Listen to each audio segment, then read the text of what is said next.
وقل رب زدني علما. الحمد لله رب العالمين وبه نستعين والصلاة والسلام على سيد الأنبياء والمرسلين وعلى آله وصحبه أجمعين أما بعد. قال الله تعالى في القرآن المجيد والفرقان الحميد: أعوذ بالله من الشيطان الرجيم، بسم الله الرحمن الرحيم، كل نفس ذائقة الموت، صدق الله العظيم. رب اشرح لي صدري ويسر لي أمري واحلل عقدة من لساني يفقهوا قولي. اللهم صل على سيدنا محمد وعلى آل سيدنا محمد وبارك وسلم. انسان کی زندگی برف کے مانند ہوا کرتی ہے. پل بھر میں جس طرح برف پگھل جاتا ہے، اسی طرح انسان کی زندگی لمحے لمحے، دن بدن، ہفتے بہفتے انسان اپنی عمر اور اپنی موت کے قریب پہنچ رہا ہوتا ہے. گویا کہ انسان کی زندگی ہوا میں رکھے ایک چراغ کی طرح ہوتی ہے. بڑھاپا یہ چراغی سحر ہوتا ہے، تو پھر جوانی یہ چراغ شام ہوتی ہے. جس طرح بڑھاپا ڈھلتے سورج کی طرح ہوتا ہے، ڈوبتے سورج کی طرح ہوتا ہے، اسی طرح انسان کی چڑھتی جوانی بھی یہ ڈھلتے سورج کی ہی طرح ہوتی ہے. ڈھلتا بڑھاپا اور پھر یہ چڑھتی جوانی، ان دونوں کی منزل ایک ہے، وہ ہے غروب ہونا، ڈوبنا، فنا ہونا.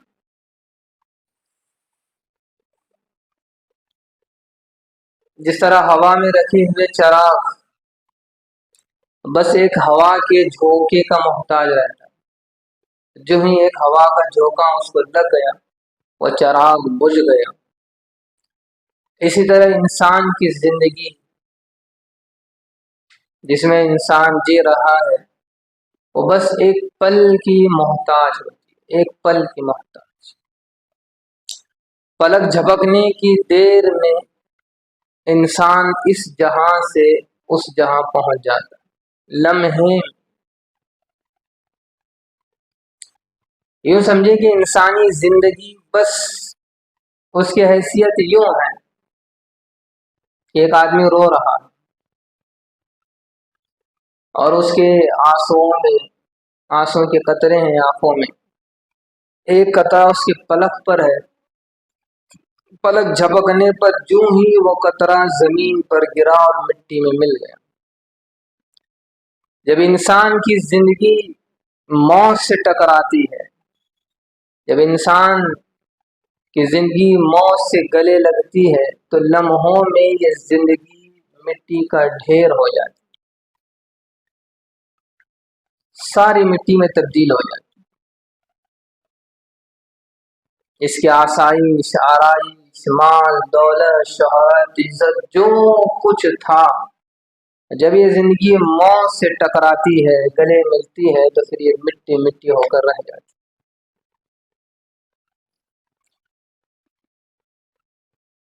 ایک مرتبہ چند صحابہ، نوجوان صحابہ نبی علیہ السلام کی خدمت میں حاضر، اور نبی علیہ السلام سے عرض کرنے لگے کہ اللہ کے رسول ہمیں بتائیے کہ من اکیس الناس و احزم الناس، صحابہ کے سوال بھی اتنے عجیب و غریب ہوتے تھے اور اس میں ہمارے لیے اتنا پیغام، اس ایسی سبق آموز باتیں اور ایسی نصیحتیں ہوتی تھیں۔ نوجوان صحابہ نے پوچھا اللہ کے رسول سے، اللہ کے رسول ہمیں بتائیے کہ لوگوں میں سب سے زیادہ عقل مند اور سمجھدار کون ہے؟ دنیا تو بہت سے لوگوں کو سمجھدار اور عقل مند کہتی ہے، لیکن ہم چاہتے ہیں کہ آپ بتائیں، آپ ہماری رہنمائی کریں کہ لوگوں میں سب سے زیادہ عقل مند اور سمجھدار کون؟ نبی علیہ السلام نے فرمایا اکثرهم ذکرا للموت، کہ لوگوں میں سب سے زیادہ عقل مند آدمی وہ ہے جو کثرت سے موت کو یاد کرے، جو کثرت سے موت کو یاد کرے۔ اور پھر آگے آپ نے فرمایا وَأَكْثَرُهُمْ اسْتِعْدَادًا لِلْمَوْتِ، اور لوگوں میں سب سے زیادہ سمجھدار آدمی وہ ہے جو موت کی تیاری کرتا رہے۔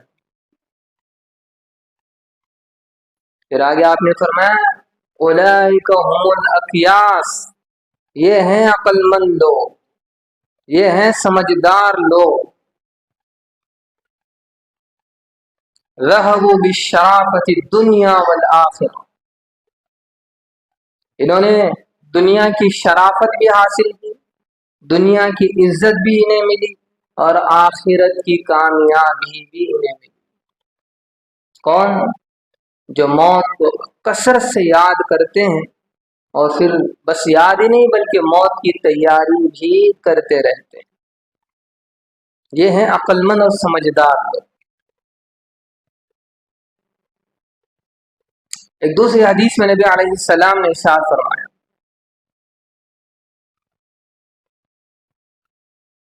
اکثروا ذکر حازم الموت،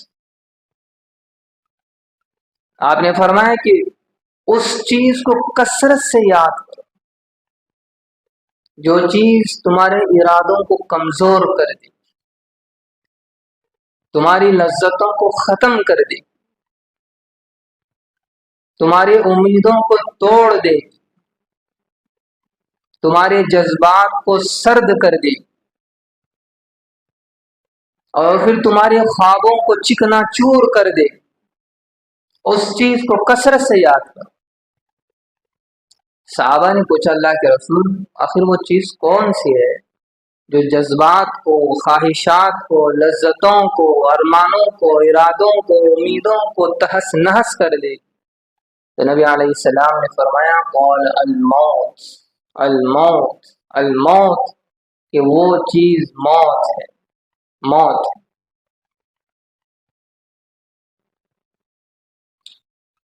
حضرت عائشہ صدیقہ رضی اللہ تعالیٰ عنہ، ایک مرتبہ آپ نے نبی علیہ السلام سے پوچھا کہ اللہ کے رسول کیا کوئی شخص حشر میں شہداء کے ساتھ بھی ہوگا؟ حشر میں شہداء کے ساتھ بھی وہ کھڑا ہوگا؟ تو نبی علیہ السلام نے فرمایا کہ ہاں، وہ شخص جو اپنی موت کو دن اور رات میں 20 دفعہ یاد کرے، جو آدمی اپنی موت کو دن میں 20 دفعہ یاد کرتا ہے، پھر اللہ کے نبی نے فرمایا کہ وہ شہداء میں اس کا حشر ہو۔ موت انسان کے لیے بہت بڑی نصیحت ہے، بہت بڑی عبرت ہے۔